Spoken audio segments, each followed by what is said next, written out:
Engineering is not your average 9 to 5. It's caffeine-fueled chaos that somehow survives.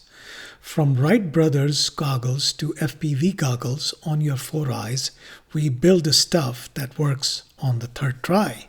It's late night hacks and duct tape dreams. Whiteboard full of half-baked schemes. We solder, we code, we Google with flair. Why won't it compile? We whisper in despair. So grab your lipos, let's break something tonight.